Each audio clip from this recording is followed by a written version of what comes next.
Alguns projetos importantes estão à espera de votação na Câmara dos Deputados. O que pode acontecer na semana que vem?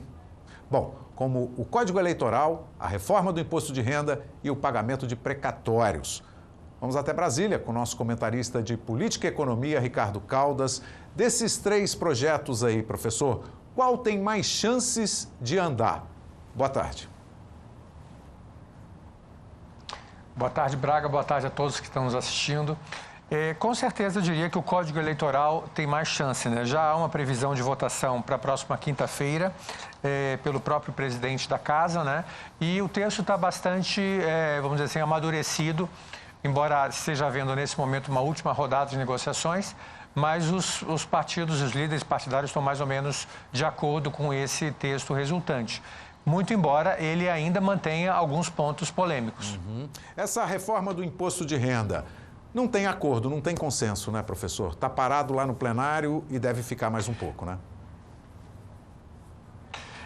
Também continuam as negociações, né, Braga? Mas o que acontece é o seguinte, como você está discutindo a redução do imposto de renda, e o imposto de renda é um dos grandes impostos, né, assim, importantes para os estados e municípios, eles se sentem um pouco lesados. Eles falam, vocês estão começando justamente a proposta, né, de reforma tributária pelo imposto que um dos mais importantes para nós. Porque, por exemplo, ao contrário das contribuições que ficam 100% com a União, o imposto de renda ele é dividido com estados e municípios. Então, os estados e municípios estão fazendo muita pressão junto aos parlamentares para que não aprovem essa mudança, essa redução do imposto de renda. E essa questão dos precatórios, que no projeto teria um limite de pagamentos e o que não fosse pago teria uma correção da inflação para pagar no ano seguinte e assim sucessivamente para poder ter dinheiro de investimento.